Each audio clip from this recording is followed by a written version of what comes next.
I usually do it until this disappears, and then I go down to the main. And we're going to, sorry, you can watch that. It's the main side. You can move it because. But yeah, you are now being recorded. Okay, good. Sorry about the delay.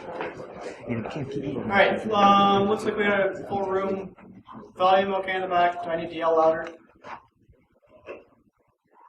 I'll take the silence as a yes. Okay. Here to talk about trolling attackers for fun and profit. Well, mostly for fun. I'm not making any money doing this, but you might save a little money or spend a lot. So break it down into two subjects, network and host, and then take some questions at the end. Got some pretty cool demos for you guys. Not nearly as cool as watching people pop boxes, but hey, blue team's leading. Alright, so who am I? I am Stephen Hosom. I do a lot of network security stuff with Bro and try to automate as much as possible for my employer, Patel Memorial Institute. So why are we going to troll or deceive attackers? What I want to do is maximize the amount of effort that it takes for an attacker to compromise your environment. And yes, that is patch management. Yes, that is making sure that all of your boxes have safe password policies, if there were such a thing. But we're also providing a lot of information to attackers that they don't necessarily need. For example, who here knows of Shodan? Good. Would expect pretty much every hand in the room to be up. If you don't know what Shodan is a website where you can go out and browse what is the equivalent of nmap scan results for the internet. I think they're up to about 100 ports now, so it's pretty good data. Who here prevents Shodan from collecting information on your organization? 2 or 3 people. That's more than I actually expected. Why? Why isn't everybody else? Is it good OPSEC to let attackers have that information for free? Shouldn't they at least have to scan it themselves? I just got a lot of information about your organization. I didn't have to do anything. And if I pay $20, I can get way more information because I'm going to need banners and SSH information. And nobody here's doing a thing about it. And for the most part, it's fun, and I just like to watch the world burn. So I'm pretty sure that everyone here has seen this report. Vendors have beaten it to death. They've changed the meaning of it. They've pretty much just used it for a ton of marketing value and missed a lot of cool points that they barely touched on, but I'm going to bend it to my will now.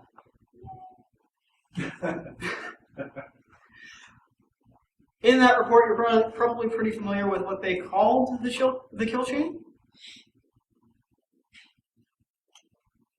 But whatever happened to these last couple steps? How many people here run honeypots? Tar pits? Hands go down. Okay, how many people force attackers into those honeypots rather than their normal environment? Oh wait. And I'm not sure I want to talk about this because really that only applies to a few people. Yeah. No. So what's the problem with honeypots? Anybody know?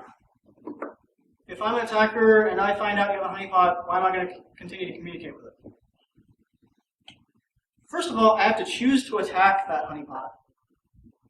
So we might make it really obvious that it's a good target. Well, a few talks recently, but more and more often we're seeing tactics pop up of how to detect honeypots and steer yourself clear of it.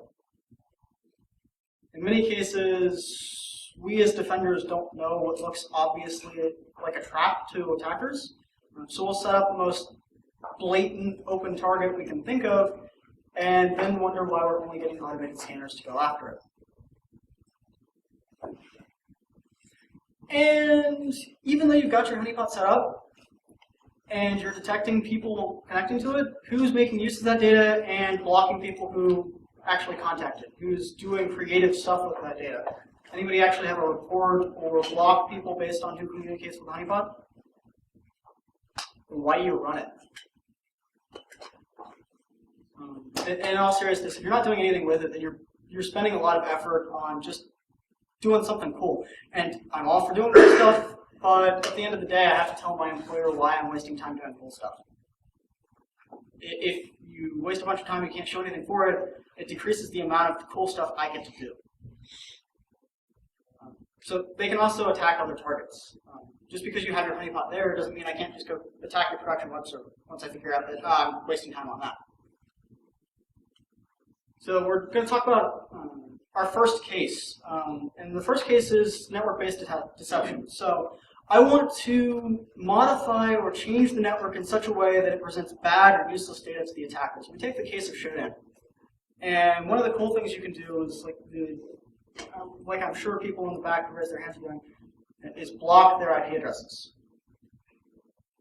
But blocking them is not nearly as cool as we could make it. What if we said, Shodan, all of our ports are open and they're all running services that aren't actually running? What if we just fed wrong information to Shodan? Why do I care if they have the right results? Wouldn't it waste more of an attacker's time looking at those results, interpreting them wrongly, and then acting on those results than it would if you just blocked it and they figured, oh, well, there's nothing here, let me go scan myself?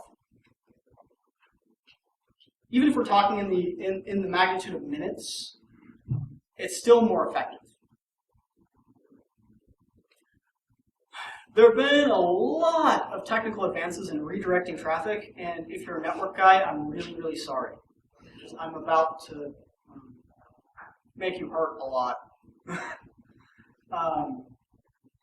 We've got BGP flow specification, policy-based routes, and OpenFlow.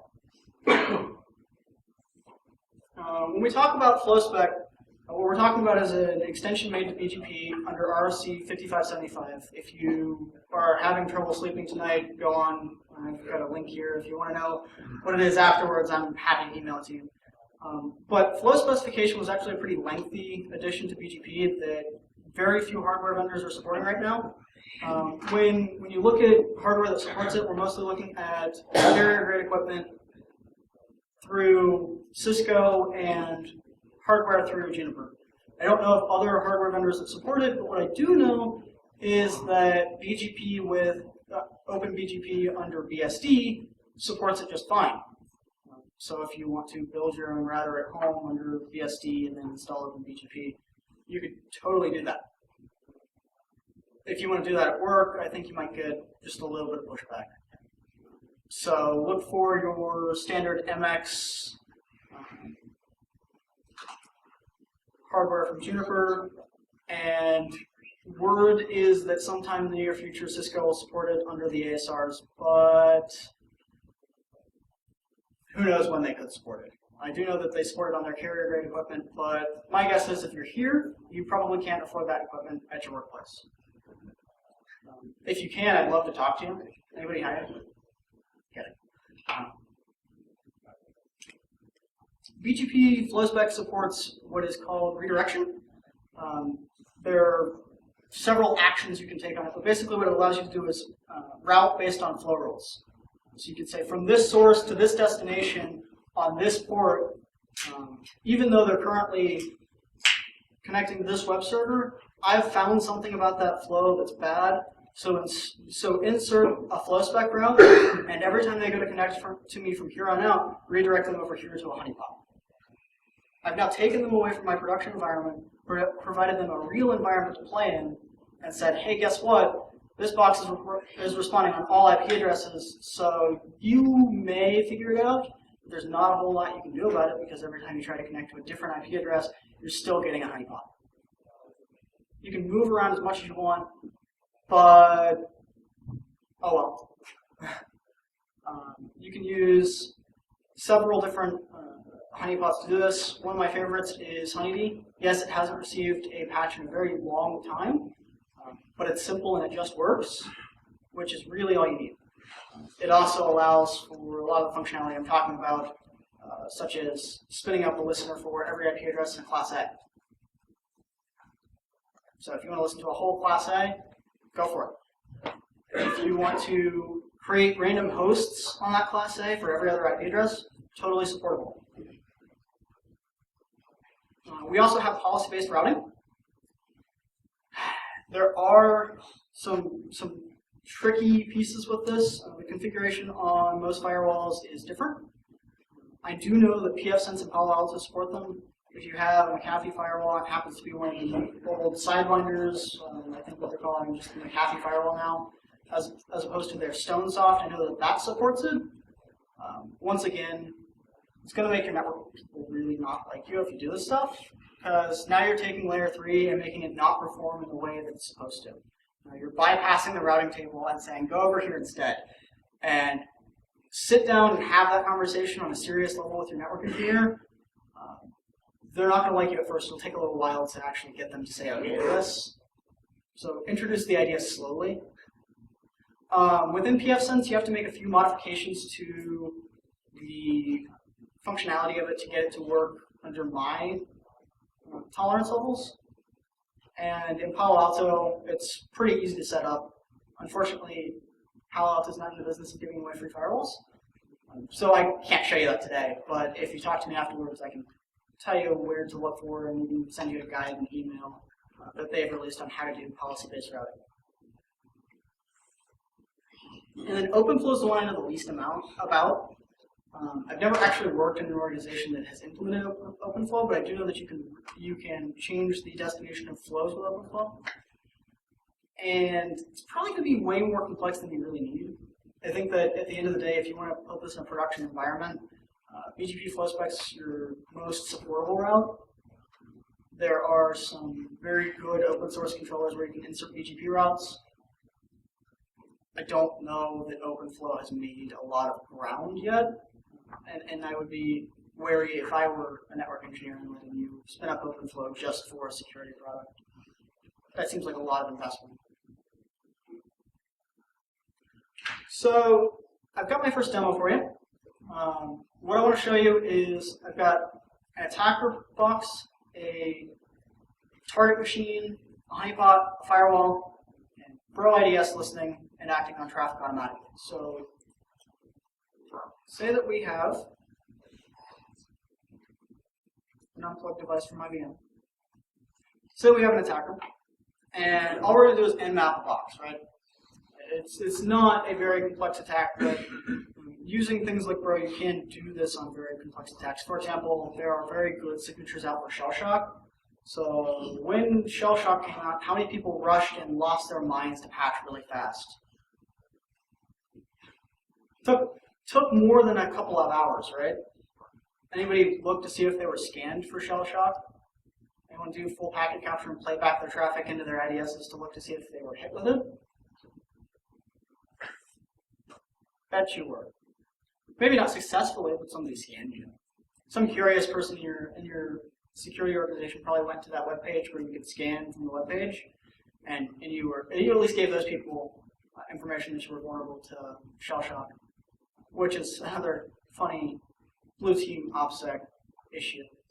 If someone's providing you a free service saying, hey, use my service to scan yourself for shell shock, don't do it. You just told them, I think I'm vulnerable, followed by confirming it for them. It's a great way to limit the scope of your worldwide nmap scan for shell shock.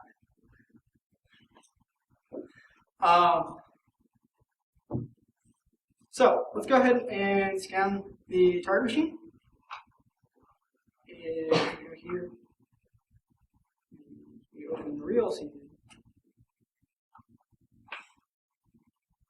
152, 128. Okay, I am going to get real results back from this nmap scan. I will not lie, you'll get real results in the first scan with this because of a limitation in pfSense. So what this is currently doing is it's nmap scanning, but I'm also running a Bro network monitor on this. So when it detects the scan, it's going to shoot the IP address over to a file that's served up on a web page, and then pfSense periodically downloads that file and installs it into an ACL that redirects using policy-based routing. problem with that is that pfSense only supports downloading that list once a day. Not really living up to my expectations there. So I wrote a small patch and scheduled a cron job, and now it does it once every 15 seconds. If you happen to use pfSense, I'll provide that to you, but I'm not going to support it. So if you break your production environment and you're using pfSense, I'm sorry ahead of time.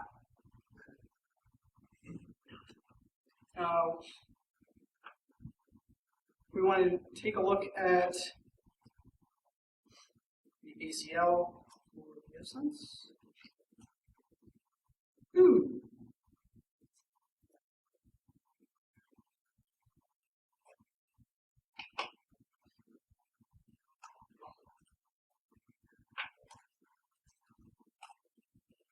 Yay, demo gods.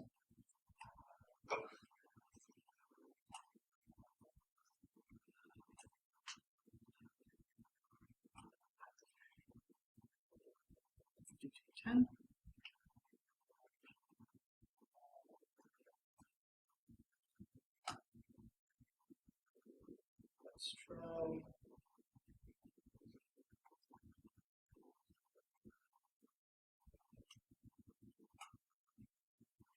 Okay. The web interface is done for this, so I'm just going to bounce the box. What you should see when this network scan is done is that the pfSense will automatically pick up that file and load it into the ACL with its block list functionality. The block list is not set to remove things within pfSense. Basically, what you have to do to remove things out of pfSense's block list is remove them from the file that it's downloading.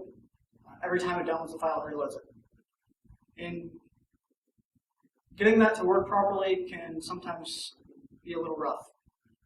So when we're waiting on the firewall to reboot, let's talk about what the problems are with doing this. With BGP flow spec, what happens when you load too many flow-based rules and you're routing on them in your ASR?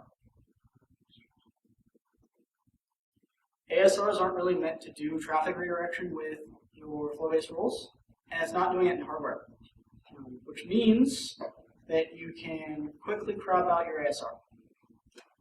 You can do the same thing with your MX series box with Juniper, and then there are other problems when you get into policy-based routing. But to get around those problems, the name of the game is just limit how much traffic you're redirecting. So if you attack me today, maybe I'll start out redirecting you for 15 minutes, and then 20 minutes, and then a half hour, and so on and so forth, until I've baselined that, you know what, these are people that we're pretty much always going to block. And yes, we are basing it on IP addresses, which are easy to change, but you're getting valid scan results back anyway. Well, sort of valid scan results back anyways. It's going to take you at least a little while if you're automated to figure out that I'm not providing you an environment to scan if you ever do figure it out.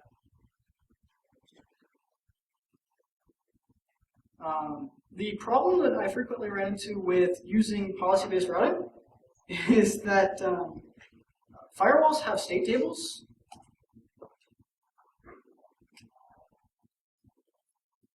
And those state tables can get full. If your firewall state table becomes full while you're running an nmap scan through it and redirecting traffic, you just crash your production environment. So I'm not saying that this comes without hazards. I'm just saying that you need to be aware of those hazards because you can work around that. First of all, don't use policy-based forwarding if you can stay away from that game. You're going to run into problems with state tables, simultaneous connections open, especially if you're doing things like proxying. If you proxy connections, someone can now crash your proxy. It takes very little effort to have a firewall block traffic because it's not setting up state for that. But if you're now allowing all of that scan traffic to go through, things that previously weren't crashing your environment could.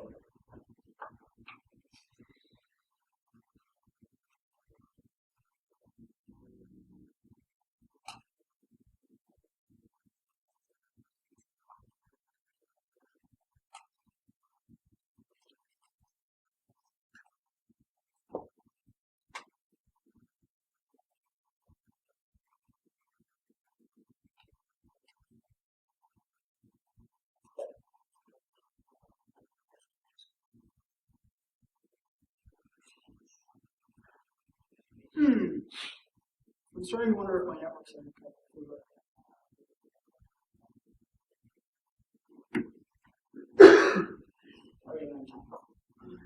About halfway through.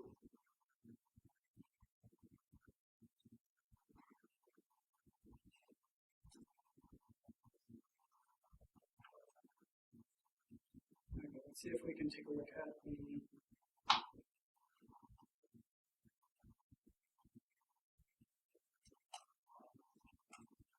Okay, so you can see that as I've been scanning with Nmap and unsuccessfully getting to the firewall, I've gone ahead and added the IP address of my attack box 3 times to the ACL, or to the block list that BSides is downloading.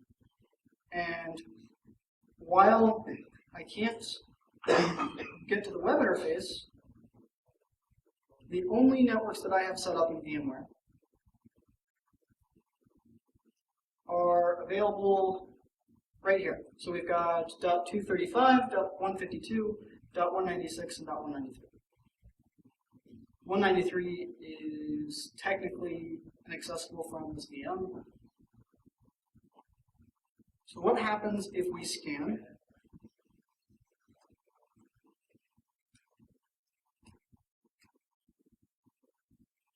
That's going to take a really long time and crash the firewall. So we'll just scan .10. It'll take a really long time because what I've told the honeypot to do, if you're not familiar with HoneyDrive, it's pretty easy to set up. Wouldn't advocate it in a production environment, but it's like a security onion of honeypots.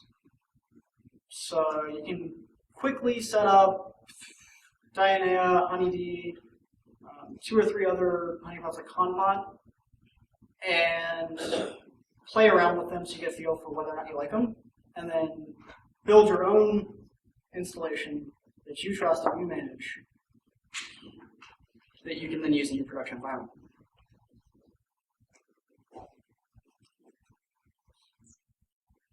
So we go to the honeypot logs.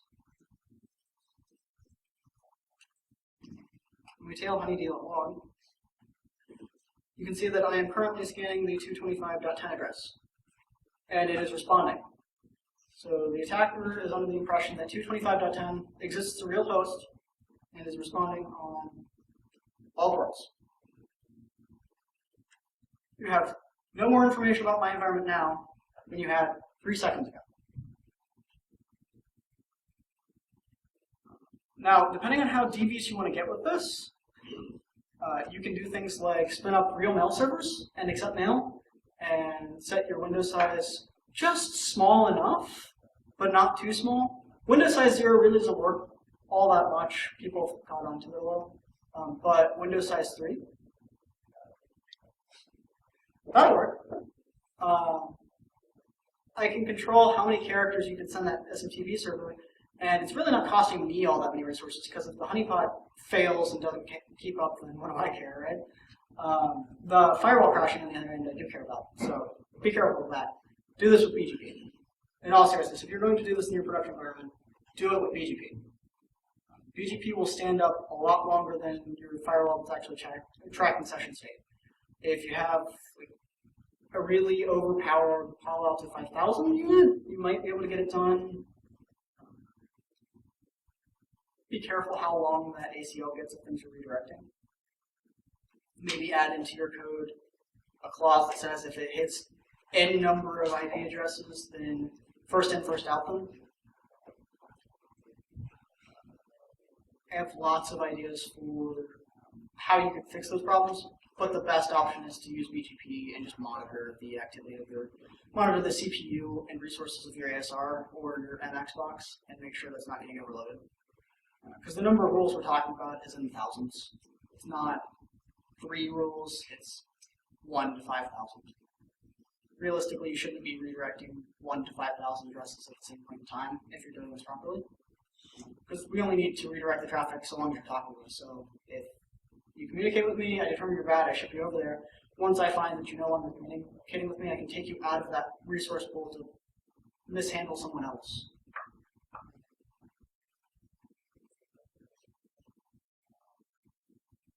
And we'll do one last check to see if this is okay. If you actually want to see the setup in BSides and you are a pfSense user, maybe you want to set it up at home, let me know afterwards. I'll walk you through how to set it up, but I'm not going to waste everyone's time sitting here fiddling with pfSense to get the web interface to work again. Demo works pretty well. Let's move on to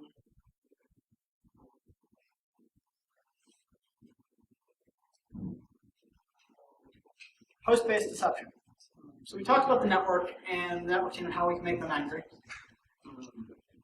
Once I've finished abusing layer 3 in your environment, I'd like to move on to the hosts. So on the hosts, once they've been compromised, we leave open a lot of administrative tools that users in their day-to-day lives don't need, or functionality on the host that users in their day-to-day lives don't need.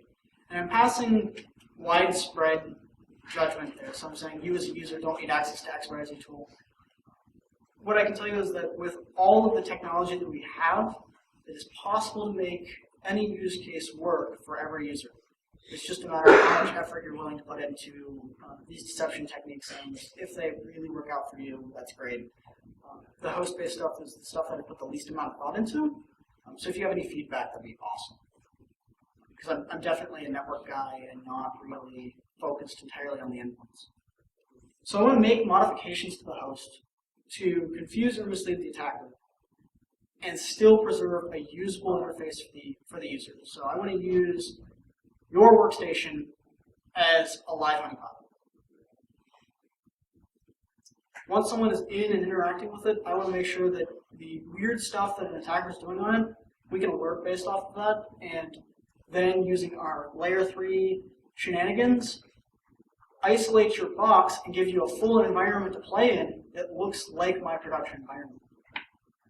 So maybe once I've determined that someone is on your box and doing something bad, I give them access to DNS servers and fake domain controllers, half a dozen other things that they can interact with, exploit, own, carry away fake data on, and honey files that then report back where they went to.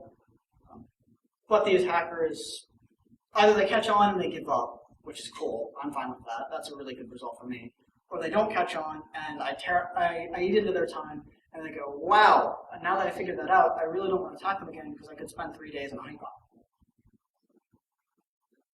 3 days is a little ambitious, an hour maybe, but it's an hour they're not attacking my stuff.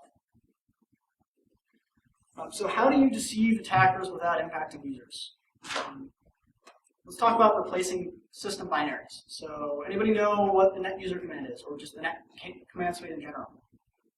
How many people think users actually use those commands? I, as a user, use them. One of the first things I do when I'm hired is I use it to crawl your domain. I want to know the kind of security you have in place and whether or not I can use them to perform reconnaissance on your domain. If I can, why can't I? Do you have file shares set up that when I connect to them, they report back and say, hey, someone connected to me, but no one's ever supposed to connect to that file share? No? Why not? You all have corporate Windows licenses. What's another file share? $500? That falls under discretionary fund in most places. So we can replace net user. If you're a really, really, really good programmer, you can tackle the idea of replacing PowerShell or cmd.exe. The reason I say if you're a really, really, really good programmer is that hooking standard in, standard out of PowerShell or CMD, not a trivial task. I tried in about a half hour to an hour last week. Decided that rather than do that, I'd rather just emulate a command prompt and then return program back every time they type a command. Making small modifications to that, we could log it and send it to a remote server, which would be interesting. Someone uses the cmd.exe in its default location, and then they type in a bunch of net user commands and they get false information about the domain back. Like, here's the list of domain admins that don't actually exist. Here's the list of user accounts on this machine that don't actually exist. There are other ways to find this information in the hardware. or in the operating system. But by and large, the stuff that I see takes advantage of the easy stuff to use in Windows. And I have run into quite a few pieces of malware. Now, some of it's really good, and it doesn't, and it does the Win32 API calls to look for that stuff itself. But I'm not trying to stop way up here. If you're actually what people, well, first of all, if you're what the media considers to be an advanced persistence threat, then I have already caught you doing this stuff. If you're a 14-year-old kid and you broke into my environment, this stuff caught you. If you're a nation state, then you're going to get into that. I can't do anything about that. If you can do stuff that's cool about that, then let's talk. So, in replacing CMD and NetUser, we can log commands that are made. We can return entirely false responses, which is kind of fun because then they start looking for things that don't exist. As they're looking for things that don't exist, you write network signatures to detect people trying to connect to those things. You throw them back into the honeypot. This is a system that continues to grow and spiral out of control. And then you send logs to a central server. Why do you send logs to a central server?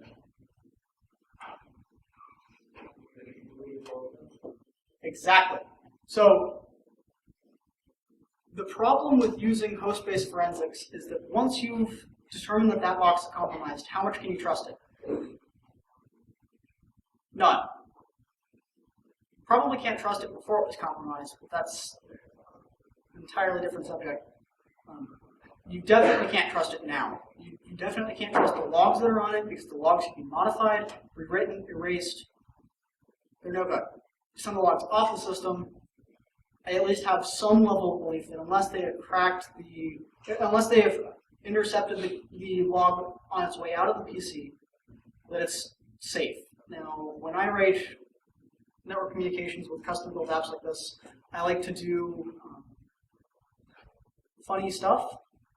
I will start out by using TLS encryption, and then I will do a Diffie Hellman key exchange inside of that, and then I will do PGP encrypted messages inside of that.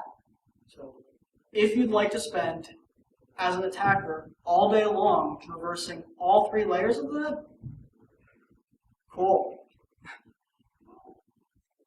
You intercepted my logs, but I think I won because you just spent a day of your time screwing with my stuff. I have a small binary that replaces CMD, and it just returns garbage every single time you try to type a command. It's about 30 lines of code in Go. If you're not familiar with Go, it's pretty fun to use to replace system binaries like CMD or net. The reason that I like it is that it pushes out just a single binary that links to absolutely nothing. It means that you can push it out with SCCM rather easily. But before you push out a binary that replaces net or CMD in your environment, you might want to test to make sure that doesn't break your stuff internally. I wouldn't put it past Microsoft or even your Windows admins to use those commands inside of a script. You'll want to make sure they modify those scripts to update the location where you're going to move those binaries to. My recommendation is when you replace the system binaries, you don't actually remove them from the host. You move them to a separate directory, and then you use something like AppLocker, which is built into Windows and comes with the licensing you already pay for, to limit the NT groups that are allowed to access those binaries. You can do that based on hash, you can do it based on code signing cert. Careful with the code signing cert. I would bet that if you block everything from code signing cert from Microsoft, it's going to break more than a couple of things in your environment. And you can do it based on path. Careful using path because frequently what we will see in malware is that attackers will drop their own version of cmd.exe, hook standard in, standard out, and start pumping data back and forth between that in a temporary directory. So if you blacklist based on path, then you're leaving yourself open to allowing that attacker to drop their own binary on there once you've already started intercepting their commands. I don't see people circumventing things like this with that. I just see them doing that by default. So if you were to blacklist cmd.exe, you've broken part of their C2 infrastructure. Now they have to write code to replace that. All for making them spend more time to break into my stuff. So, the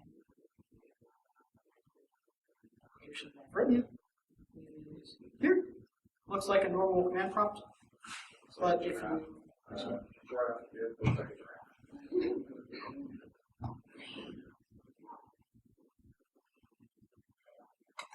that's odd.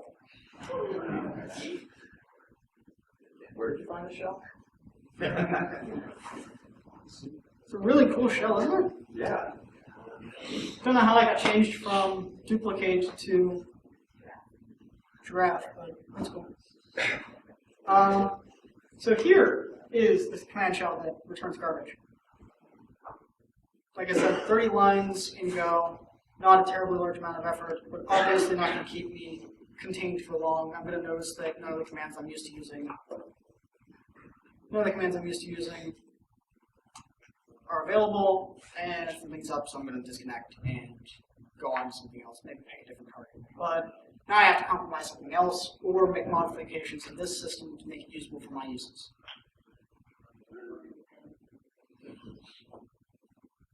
If you're into tuning app blocker or making that work, I'm not a Windows admin, but I can tell you how to break your systems. So I can point you in the right direction to break your own stuff and make it work in your environment, because anytime you work with application whitelisting or blacklisting, regardless of what any vendor tells you, it's not a 10-minute setup. You can't just click a button and make it go. You're not going to learn your environment. You're going to break stuff and then fix it. And it'll work. Wouldn't advocate whitelisting. I think that attackers would probably find a way no matter what if you do whitelisting. But if you blacklist a few select files, once they are in, you can make their life a living. All right. So we have just a few minutes left, 15 minutes. I have this time set aside for questions and relaying my contact information, so we'll start to open it up for questions. Yes? Can you talk to latency and performance on the network side of the house as you begin building large blacklists or large lists of IPs like that? The latency is mostly going to be introduced by the new flow rules in your. So are we talking firewall or BGP? Yeah. Okay. Way more latency with the firewall once you hit the top end of the flow tracking for that firewall. So say your firewall is rated for 256,000 flows. Once you start getting to the top end of that, everything just goes to hell in a handbasket. BGP is going to be pretty similar, but you're going to be able to measure that, I think, a little bit easier. I don't think you're going to notice a significant amount of latency up until you hit the point of, hey, everything's bad, and then the impact becomes logarithmic.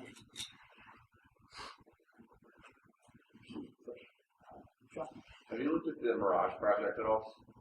I have seen a little bit about Mirage. Okay, so the reason I bring it up is they did a bunch of work on replicating command shells and commands, making it look and behave like an actual system when it's not, so you might want to steal some of that. Yeah, I'm all for stealing code. Or contribute and roll it into yours, one of those two. I mean, by no means is anything up here production ready and something that I would willingly distribute to you guys and say use in production. But if you'd like to use what I am calling proof of concept code to define what you want to use, cool. Mirage did look like a really cool project when I looked at it. I'll have to go back and look at the command line stuff. Cool.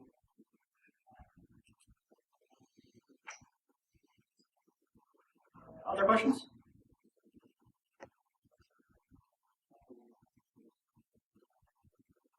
Cool. Seems like I was pretty informative. If anything else pops up throughout the day, don't be afraid to come over and chat. If you have cool ideas, I'd love to hear them. Since we're running a little early, I guess I'll give you back part of your day.